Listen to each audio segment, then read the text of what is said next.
Okay, hello, hi, good morning, good afternoon, good evening. Hello, everyone.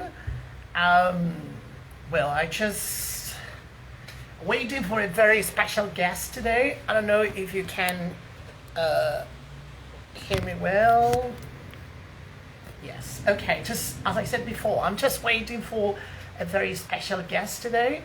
So he's going to join me in a minute, and this is probably the one of the I think this is the most awkward part, when I'm talking to myself and just waiting for the guest to join the live. But anyways, just hold on a minute. Oh my god, you know what? I get very, very, very nervous when I go live. I don't know why. This is just something, when before you do an exam, the 10 minutes before you do an exam that you feel, those butterflies in your stomach. Okay, so I'm waiting. Okay, so you probably need to,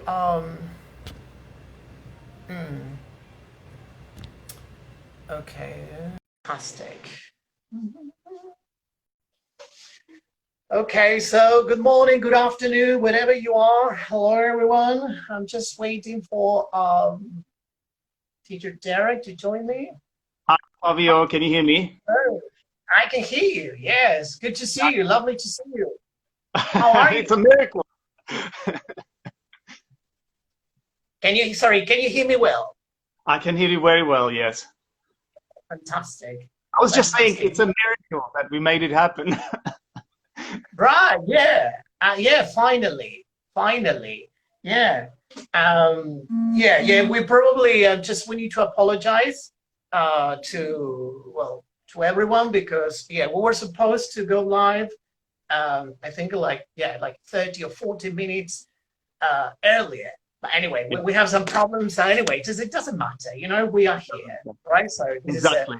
the most important. Okay, so I think I should introduce myself first and tell people, just who I am. Okay, my name is Fabio. I'm an English teacher. I was born and raised in Buenos Aires, right, which is the capital of Argentina. I have been teaching English for 4 years, and this is my passion. This is actually what I want to do for the rest of my life. Yeah, I'm just, we are here. And I love doing collaboration with other teachers because I think it's enriching and we can learn from each other. So it's Mhm. just fantastic. So I'm Yep. really excited just to talk to you and to talk to other teachers. And I have a lot to learn. So this is fantastic. So can you introduce yourself? I can try.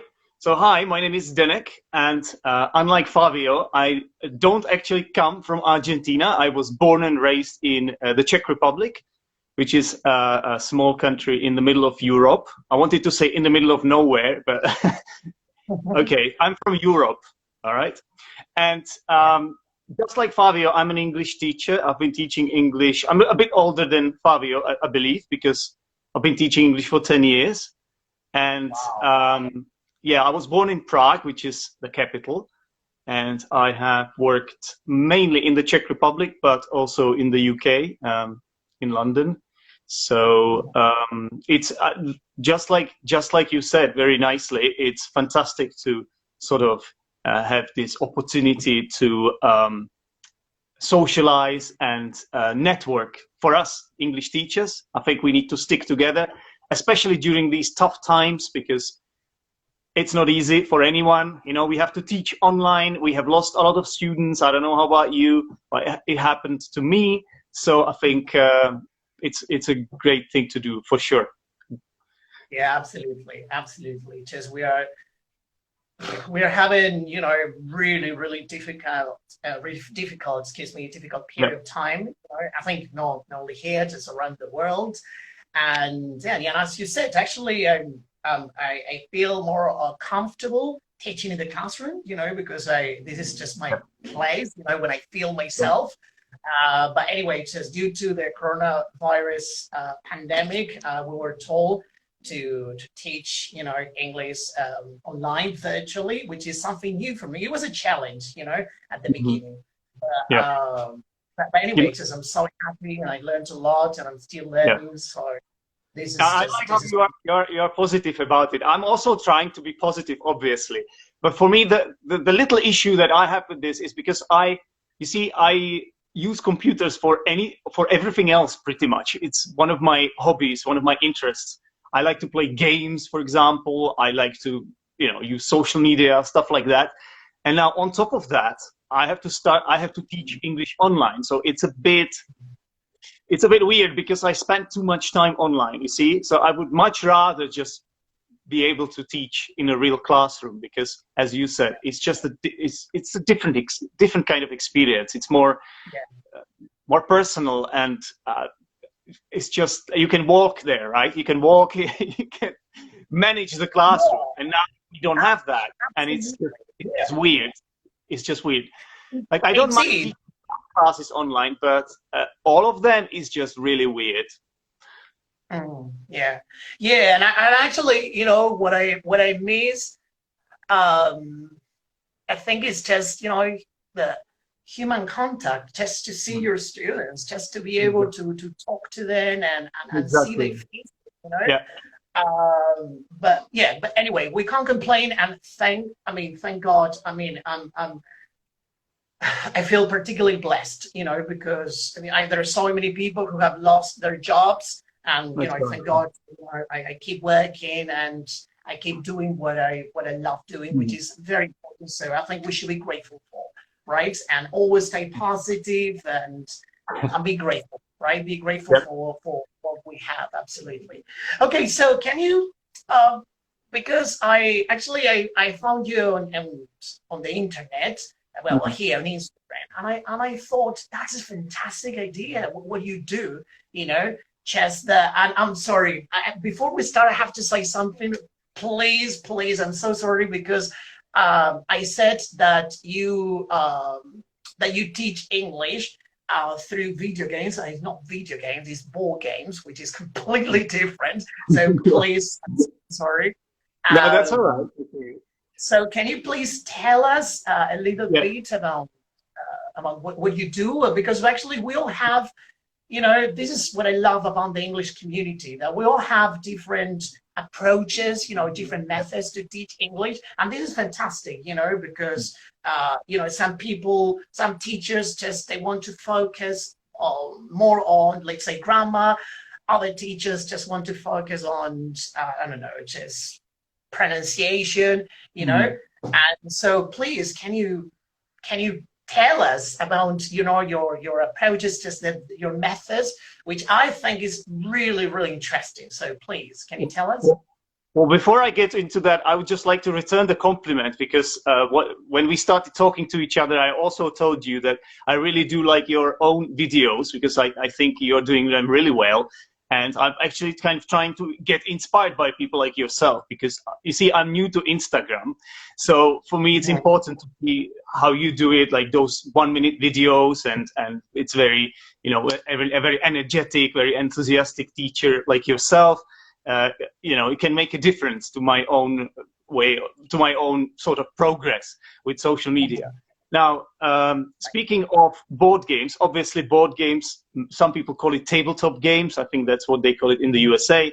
So games you play on a table, and I don't know, just to give a few examples, everybody knows, I guess, Monopoly, or Settlers of Catan, or I mean, even chess is kind of a board game, right? Yeah. So I've always liked board games ever since I was a little kid.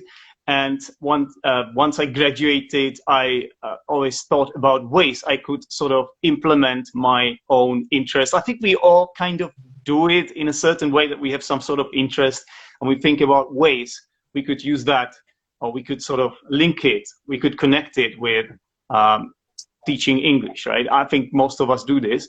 And I thought, hey, wait a minute, this is not too far, right?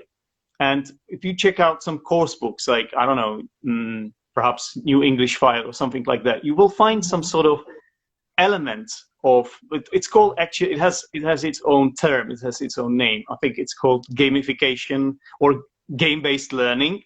And so I was like, it's not too far from the real board game. So I don't know, when I was about 5 years into teaching, I started using board games, real physical board games in my classes. So I brought a box of board games. I can even like bring one of them here if you want, but I think it's not necessary. I think everybody can imagine. And then I would just try it out in a classroom. Feel free.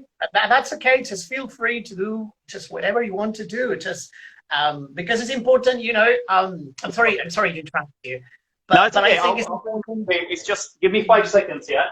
Yeah, of course. Yeah, of course, too. Sorry, you guys, you can interact. You can say something. Don't leave me alone, please. Don't leave me alone. Yes. No, I'm just talking. I'm just talking to the ones who are here. All right, I'm back. Oh, cool. Okay, so obviously games like these, you know, like real boxes full of cards and tokens and components. Mm-hmm. Okay, so what I had to do was to think about how they can be useful, how they can be applied in the classrooms, how I can achieve some sort of objectives with them, because it's all well and good to just bring a game and just say, oh, let's play a game, it's fun, hey, you know. Yeah. But when it comes to some sort of inspection, you know, some a British Council inspection, let's say, because I was using my games in summer camps in London as well. And well, I had to find ways to sort of make it feasible, you know, make it so that it's justified by the methodology and all that. So I always have some sort of target language that I teach. For example, language for agreeing, language for disagreeing, language for interrupting, something like that. And then I pre-teach some vocabulary. There's a bit of that. And then the final activity in my class, when I focus on a game, is the game itself. So I don't know, you probably know the methodology, so it's not too far from what we call task-based approach. I don't know if we are a little bit too geeky here, Fabio. Just stop me at any time, okay? No. That's okay. You know, I was actually thinking that when I learned English, you know, at school, and the methods or the approaches that teachers used were quite boring. You know, like that many, I don't know, it's like many students just didn't like it. You know, I just didn't like it at all. So I think it's fantastic that you can actually present the language in a different way. You know, just okay, you can learn English in a different way. You can learn English, you can have fun. It's so important to have fun when you learn a language. You know, if you don't enjoy, this is like, no, I just, you know, some people just are reluctant to study, you know, another language just because it's all about grammar, you know, filling in the blanks and complete these. Just, it's, you know, sometimes it's overwhelming. That's why I think it's really, really important. I think it's fascinating what you are doing. That's why I was so interested to talk to you and to say, come on, yeah, you can learn English in a totally different way. You know, you can have fun. You know, some people say, really, we can have fun while we are learning? Yes, you can. Okay, and this is our job to you know, motivate our students to love the English language. Right. So, okay. So I don't know what were you saying. So please go ahead. No, I don't know. I just have to subscribe to what you've just said, because it's really important to bring laughter and enjoyment and just this feeling that it all makes sense. Because with the board games, what I like about them as well, like if you look at it from the point of view of, let's say, professionals, ELT professionals, it's an authentic task. An authentic task, and that's very important, because, you know, most teachers just teach, and I've done it many times before, obviously, because course books are good, right? They have a lot of benefits, obviously, like no doubt about that. Absolutely. I love some really good course books, but it's not really authentic, is it? Because those recordings that we have there, the listening, it's all sort of scripted. It's all prepared for that purpose.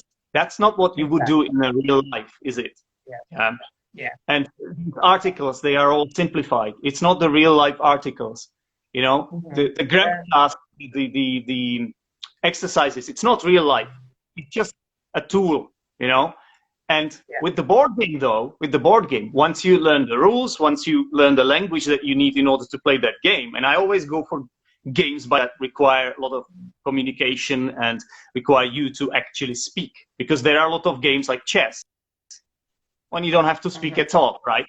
So with games like that, once you learn everything, you actually are able to play the game with native speakers. You know, you are able to play it in an authentic way, and that's exactly how native speakers would do it, right? They would just take the game and play it. Like in America, you're not too far from America, I believe. You're in Argentina, so they love board games there a lot. In America, for example, it's a very popular part-time activity there. Yeah, but the thing is that unfortunately, it's not so common, you know, when you teach English. I mean, when I say that some people want to learn English, right?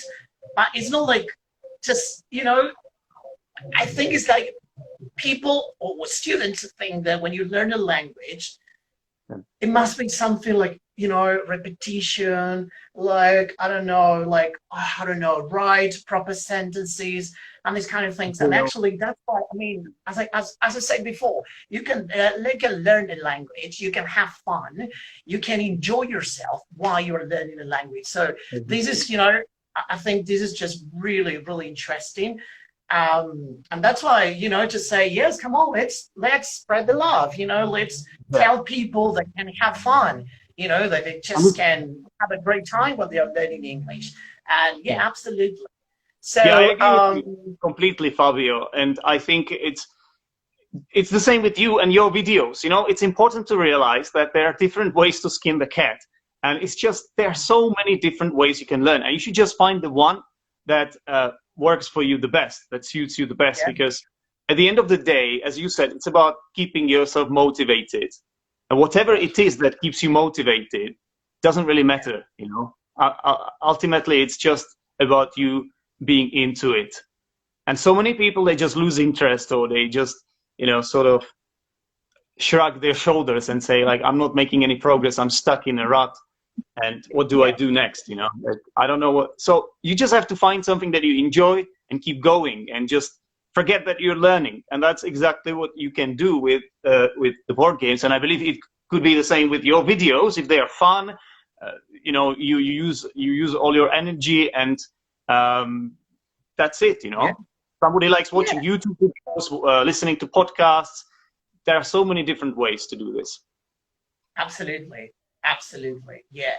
And actually, I think it's so important that teachers are motivated, you know, because it's not, I mean, if you're not motivated, if you don't like what you're doing, it's practically impossible to motivate someone else. Come on, let's be honest, you know, that's why probably sometimes the pressure is very high on us, right? Because it's like we need to, if you teach in a large class, you know, it's like you got, I don't know, like 20, 25 students or 26 students, and it's hard, you know, just to motivate everyone. I know it's hard. And I wish I knew the answer. I wish I knew how to do that. And because sometimes, come on, some people just love what you do, and they appreciate what you do. But sometimes, you know, what about students who, you know, they lack motivation, they just, you know, just they don't like learning, you know, just they don't like learning the language. And, you know, it's for some people it's like, why should I learn a language? You know, why? I'm not planning to travel abroad, I'm not planning to, I don't know, to visit an English speaking country. So this is something that it's so important, right? That teachers, you know, are really, really highly motivated. You know, Absolutely. I know it's hard. I'm not saying it's easy, because it's not easy at all, right? And sometimes we teachers lose motivation, right? Because that's the truth. You know, we live, we have a family, we probably, there's so many things going on, right? I've been there before, Fabio. I know what you're talking about. Burnout, you know, all that. it's a real thing, you know. We work with people, and sometimes, I don't know if you're like me, that you try to please everyone. Sometimes it's something I shouldn't do, you know. I have to be honest with myself.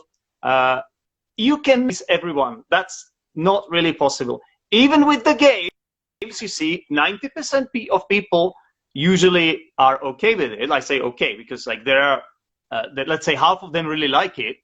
They are like extremely amazed by it and appreciate my different approach. But then there are people who are a little bit indifferent to it. Let's say they don't care. Like it could be. Oh, It that's could be her. and then Heartbreaking when people just don't. Oh my And God! then- Because sometimes they don't know that how much effort you make just to plan your lessons, right? And you put all your energy into your work, and then when people just say, "Oh, really? That's boring." Yeah, but Just do it something. depends. No, don't It do really this to me. depends.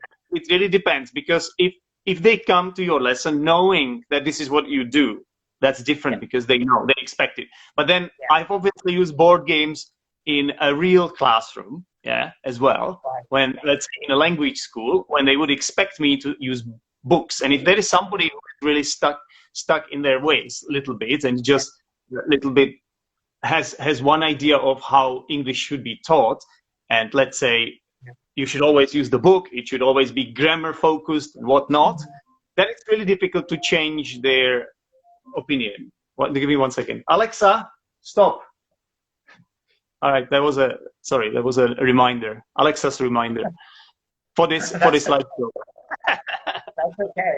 Yeah, absolutely. I mean, we're not saying that books are not useful, because we all need books, and actually I work with books, and Me too. I teach B1 plus level, so some of my students want to sit for an international exam. So I'm not saying that books are not important, because books are important, right? But another thing that I want to criticize is the fact that many books are a bit outdated. That is to say, what you see or when you read in a book, in a textbook, sometimes is not what happens in real life, you know? So this is another thing that, idioms. I remember one of the first idioms that I learned many, many years ago was, "It's raining cats and dogs." You know, what's the weather like? And you say, "Well, what's the weather where it's raining cats and dogs?" Which means, it's raining heavily, right? But actually, I think that was, I don't know, 5 years ago, I was talking to a friend of mine, she's from Australia, and he said, "Well, Fabio, no one uses that idiom anymore. Like maybe my grandmother or my grandfather." No, you use this idiom, Fabio. Only English teachers. Only English teachers and English students. We like it so much. It's a great example, like, to explain idioms. That's the point, so that's why we like it so much. But you're absolutely right, it's outdated. People don't use it that much anymore. Even in Britain, people don't use it. Exactly. We don't. I mean, it's like in real life, just native speakers may not use that, and we teach, oh, you can learn this, blah blah blah, and then I think there's a huge gap, between when you are in the classroom and real life. In real life, is just different.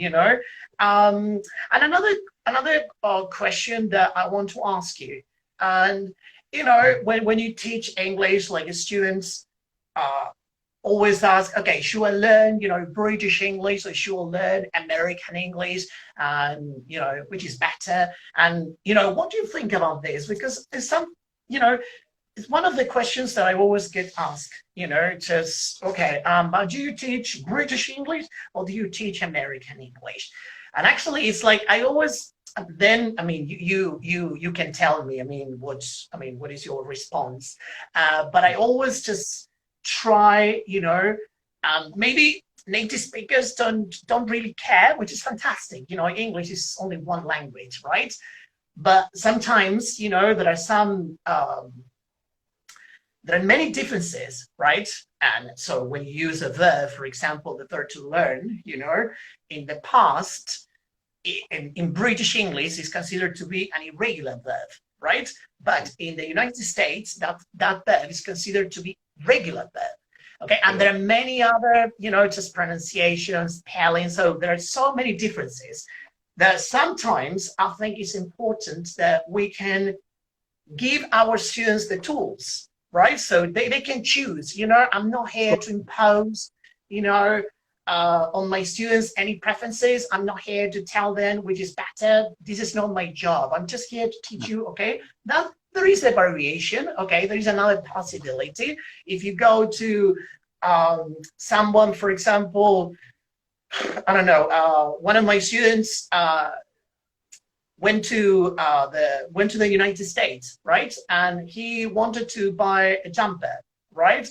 And he said, okay, I'm just, he went to a shop and he asked the shop assistant, okay, I'm looking for a jumper. And, in the States, actually, they say sweater, right? Yeah. So that's why, I thought, well, Fabio, I didn't know what to do. And the other, so that's what I say, guys, you need to learn everything, right? Because you need to be able to communicate, to convey your ideas clearly. So that's why it's really important. So it's not that British or American, but it's important that okay, the differences. So I don't know what you think about it. Yeah, well, obviously British English is far superior. No, I'm just joking. No, of course. It's really it depends on what your needs are, like you said. And there is also something called English as a lingua franca, so it's like international English as well. Now, you can't change your teacher's accent, can you? Like, it's either British or American English, or also if you are a non-native English teacher like me, for instance, there are always going to be some sort of traces of your mother tongue as well, so as long as excuse me, which is fine, right? Which is fine. Of course. We don't want to get. No one should get rid of their own accents. Accent is part of your identity, it's part of who you are. English is a global language, as you said. English is spoken around the world. So, this is something that we can talk about. But please, I'm sorry. Yeah. I tend to interrupt people. That's so rude of me. That's all right. I just lost my train of thought. I don't know what I was talking about. Yeah, the accents. They obviously. People should make a difference between an accent and good pronunciation or correct pronunciation, because for me, it's absolutely crucial to be able to pronounce correctly. And you have got a lot of students who can't do that, or they struggle with it. And you also have some teachers who can't teach correct pronunciation and give a bad example. That happens as well. Let's be honest, let's be honest, this is happening as well. But accent, it's a different thing. Like, you may have a strong, let's say, Italian accent and be a fantastic teacher and still teach good pronunciation, So it's something that the students should realize, because often it's just conflated. That's one of the biggest issues, I would say, and I completely agree. And it's not about, I think one thing, as you said, one thing is pronunciation, how to pronounce words correctly, okay, which is important, right?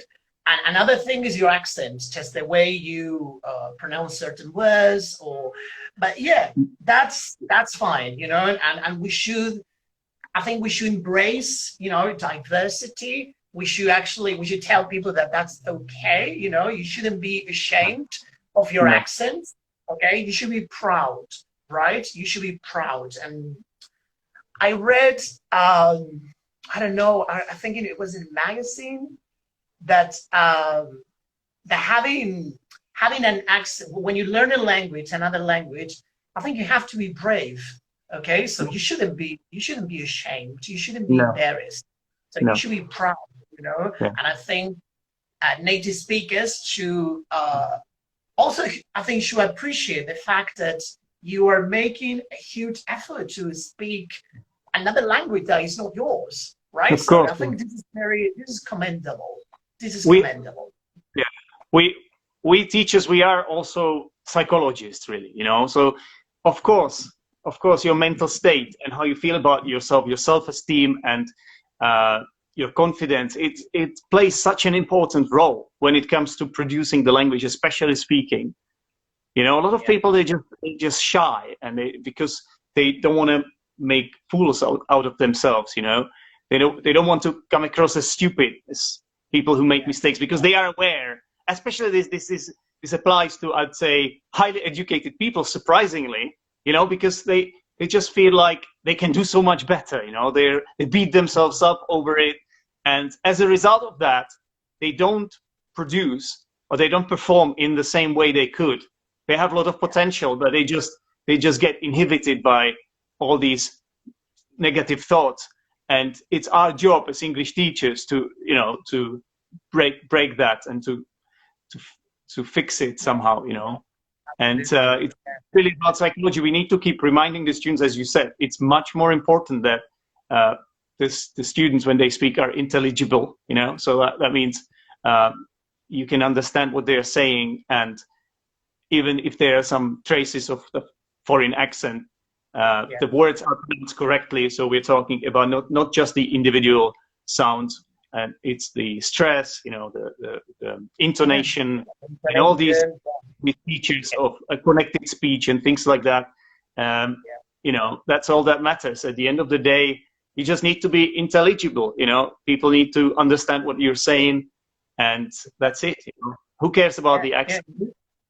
You need to make yourself understood. This is just the most important thing. And clarity, you know, I think clarity is a key factor, right? So it doesn't matter your accent, but it's important that people can understand. You know, can you make yourself understood? Can, you know, really people understand when you speak? And that's what matters, you know, that's what really matters to me, right? What about mistakes? Yeah, Our mistakes, we should punish someone who makes mistakes. We should beat students with a stick, you know. The more it hurts, the better, of course, you know, as in the olden days. No, of course not. You know? Exactly. So when I was at school, you know, in primary and secondary school, and even, you know, when you do a teaching training course, teachers are very, very demanding, very strict. They do not let you make mistakes. You know, it's like, no, you have to be infallible. You can't make grammar mistakes, right?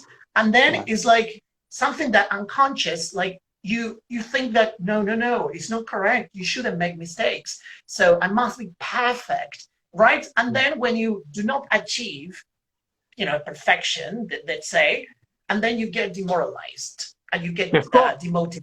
Of course, and I know this is something that I feel very passionate about. When you know, if you are told that you're stupid, that you can't learn a language, okay, because you're broke, well, and these kind of horrible things that I have heard that some teachers said to students, and I was like, you can't say that, you know, just you can't.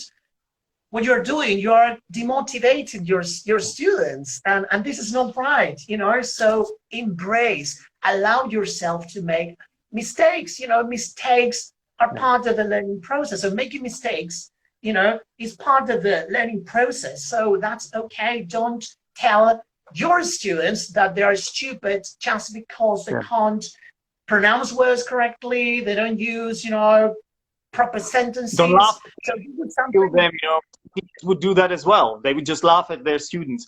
I think it might be some, it might be some, let's say, older generation students, or at least I have experienced some of those. It's just because we are living in the 21st century, and it's the same when you're bringing up your children, I guess, because these days we prefer encouragement over punishment, right?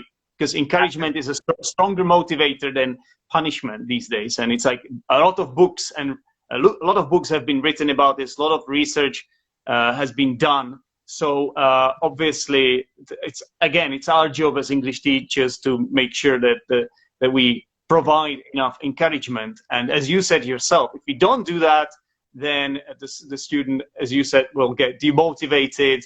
They will lose interest, and they will create even. It could be even worse. They will create sort of they will have this negative experience, and then it will stick with them for the rest of their life sometimes, you know. Exactly. They will remember the Exactly. teacher from the elementary Absolutely. school, and then they will not want to pursue English anymore because of that one negative trauma. Let's call it trauma, you know. So they get traumatized. They yeah, get they do. traumatized.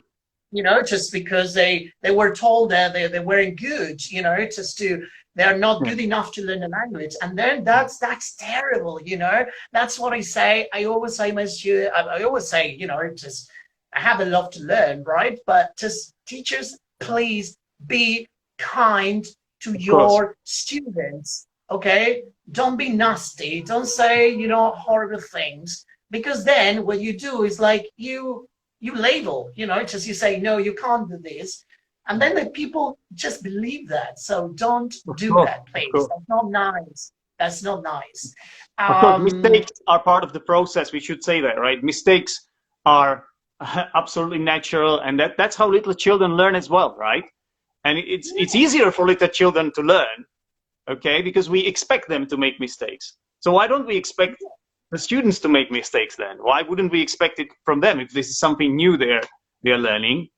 Like with any other human activity, you know, once you take it up, you're going to experience sort of falls. You know, you can't expect a person to become an expert just after a few hours of doing the activity. You know, so Absolutely, absolutely. So it's so important to create a friendly and a nice atmosphere, you know, in the classroom or I mean, now that we are teaching virtually, right? So, you know, because people get to, let's say, uh, like they get very nervous, you know, and also it's another thing that sometimes there are some shy students who don't want to speak, but just because they don't want to be judged, you know, they are afraid of making mistakes and say, no, come on, make mistakes, you know, allow yourself to make mistakes.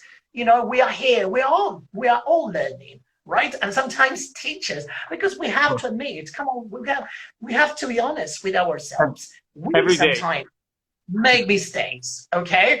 And this is like, you know, I always tell my students, please guys, if you see that I make a grammar mistake or something, please let me know, okay? Because do something that it makes you more human, right? We all make mistakes sometimes.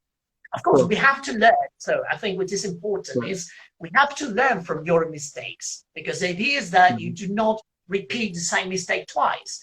But that shouldn't be a barrier, right? Just to express yourself, or just you don't want to speak because you know, just you may think that your teacher or your classmates are going to judge you. No, no one is going to judge you. Feel free to make mistakes and just, you know, learn English, enjoy learning the language, right? I think just this is Totally, Fabio. I'd just like to point out that it's also important to make a difference between a fossilized error, so something that the student and even a teacher would keep repeating the same mistake all over again. I think it's more justifiable in that case to really, you know, identify that error and just to give that sort of feedback, because then it can really make a difference in that person learning, even if it's an English teacher, right? So and if it's just a slip of the tongue, it happens to all of us, you know. So I don't know, I might accidentally forget about the third person singular, you know. It could happen, you know. I'm a C2, I would consider myself a C2 level speaker, but it can happen, you know. It can happen because it's not our native language. So as you said, it's a good way to show others that you're just a human being. Native speakers make mistakes as well. So, you know, oh my goodness, I have read, you know, some serious grammar mistakes. I was like, and that because they don't care, and that's okay, you know, that's okay. Probably, I think the pressure is higher on us because we teach English. So we must be like, you know, perfect or infallible, you know. So in a way, the pressure actually is higher on teachers, because students expect from us just to be, you know, perfect and to have, you know, perfect grammar, to have a a very perfect pronunciation, right? So this is Exactly. sometimes it's what students assume that, just we are perfect, and we are not, guys. We No. are not perfect at all, right? So what about one last question. Yeah, go for it. What about feedback? I'm talking about when, I don't know, a student hands in, let's say, a piece of homework or an assignment. What about, is it important that teachers provide feedback to their students? What do you think about this? Yeah, of course, of course. But again, there are different ways to do this, right? So are you talking about written feedback now? Like if a student submits an essay, let's say. Well, Yeah. okay, so I think there are different methods again, but I guess the one that is these days the most the most appropriate one would be such that allows the students to figure things out, right? So Yeah. it's There the is best. something that is called critical thinking. I don't know if you have Yeah, well, read that, critical thinking. but But I what I read in meant, some textbooks, critical what I meant thinking, was right? that rather than just telling students what the correct answer is, you sort of elicit it from them. You sort of guide them. You let them work it out. So you would Exactly. say, so for example, if you're giving written feedback, instead of correcting a verb tense, you would just highlight that there is a mistake in verb tense, and then they would have to correct it themselves, right? So that's I think quite important to provide, and I would do the same. I would do the same when it comes to speaking as well. So rather than just correcting the students, you could just sort of give them the opportunity to find out for themselves, or even allow peer correction, let's say. So let their friend correct them. Yeah. Give them a Yeah. chance Yeah. to self-correct as well. Yeah. It's just, as you said, I think, but I think it's also very, very important um, to point out in a way that just tell your students, I don't know, if they are writing an essay, let's say an argumentative essay or a for and against essay, that you need to be precise. And also, it's important to say that when you write an essay, you need to be quite formal. So you can't write contractions, you can't write phrasal verbs, you can't write idioms or proverbs. So this is something that you need to have, let's say, a certain degree of formality, right?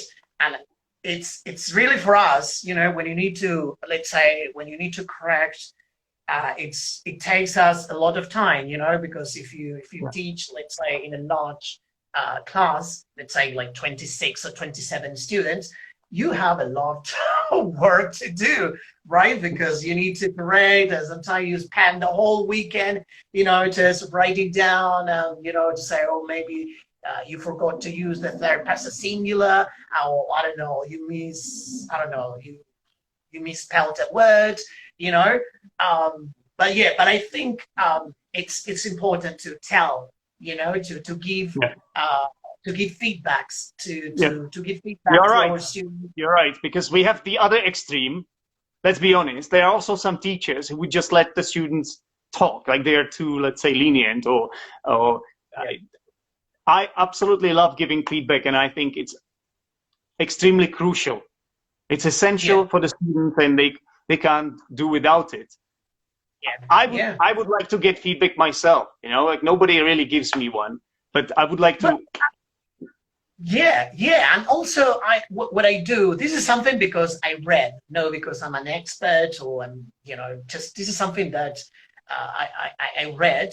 And when you finish, let's say at the end of the year, right, when the class is over, let's say, and I always ask my students, do you guys, I ask them, probably I ask, I don't know, 3 or 4 students to come, at the front of the class, and I just want to talk to them, to the whole class, but just sometimes I ask 3 students, then and I ask another 3 students to come, and just I ask them, just what did you learn along this year? It was useful? It was not useful? Do you learn anything? And what about me? You know, just what you think. But in a way, no, because it's not because I'm just looking for approval. But I think, you know, I teach my students and I want to know what they think about me. You know, I'm not talking about my musical I agree with you. kind of thing. I'm just talking about as a teacher. You know, what do you think? You know, what is your opinion? You know, do you learn anything along the year? Do you think it was productive? And you know, I just, you know, and then that helps us to be better, right? Just to improve. Okay, because next year you'd say, okay, maybe I should change these, or maybe I don't know, I don't know, ask, because sometimes there are some teachers who are very, let's say, talkative, or they are the center of the attention, and we shouldn't be the center of attention. No. Students, we are here to help our students. We are not the center.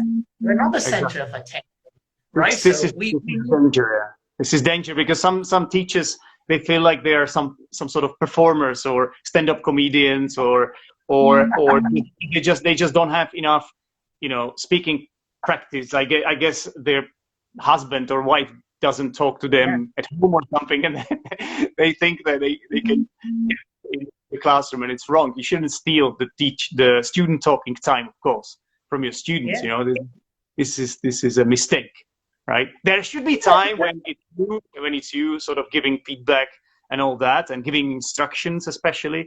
But you shouldn't really talk about yourself that much, you know, or have a long monologue. That's just wrong these days. Again, it used to be okay in the past. You know, teachers would do this in the past a lot. Frontal. It was called frontal teaching, right? And it's still happening in some parts of the world, that the teacher speaks 95% of time, but in the 21st century, the approach or the method that is used these days is what we call communicative approach, right? I don't know, like obviously it's not the only one, but that's what I would do. Just to ask your students to participate, you know, ask them to participate, just try to engage them, you know, in the activity. So, okay, why don't you ask? And also, let's ask your students to participate in groups, because sometimes it's like it seems that there is only one person. Okay, no, you need to do the exam on your own. Okay, and sometimes, why don't you work in groups, like say in group of 4, in groups of 5 students, and they can work together? And that's fantastic, because we can see who is the leader, who is the one who, you know, gives the instructions, or say do this, do that, and they can help each other, right? I think it's, you know, when you ask your students to work in pairs or in group of 4, 5, it's a great thing as well, because you can see that they can help each other, right? And you are there as a teacher, okay, just you are, let's say, see what's going on, you observe, okay, but you can see they interact and they can help each other, right? I think this is, I don't know, this is what I mean, at least I think is a quite effective activity that you can implement in, you know, in the classroom. Absolutely. It is the right approach. I can't agree more with you, really. You know, it's what I learned at the university as well, as an undergraduate, and now I'm trying to apply this knowledge, you know, whenever I teach, and you can always learn new approaches, new methods, of course. You know, you can always try new things as well. But at the end of the day, I think we haven't invented anything better. You know, it's the communicative approach, because I think it simulates the real life as well, really well. You know, because ultimately the learners will use language to communicate, right? So the pair work, group work, it's what would happen in real life. And that's why I think it's so powerful, and it's important to do this, you know? Totally, totally. Okay, so, what's, I don't know if you want to say something about what you offer on Instagram. I will save the video, so anyone can see this video later. But I don't know if before we finish this, I don't know if you want to say something about what you offer, and invite also teachers, because you invite me. You have invited me so many times. I promise you, I will join. I will join your course. I will do that. I'm sorry, I was busy, but I don't know. Maybe you can invite the whole English community. Yeah. So there are three things I could mention. Three things.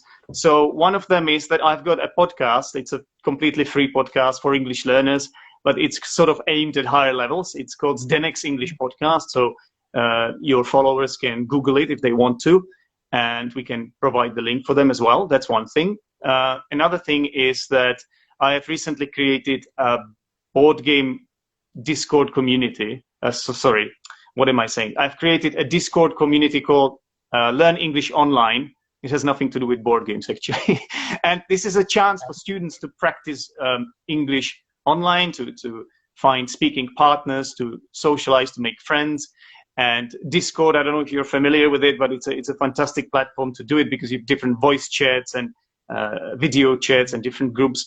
And also I've got a category for English teachers, because I want English teachers to hang out as well, so to play games and things like that. So that's again, this is completely free, and I can just provide link to invite everyone. And lastly, that I've also come up with a course, an online course called Learn English through English through board games. I'm getting confused because there's too many things.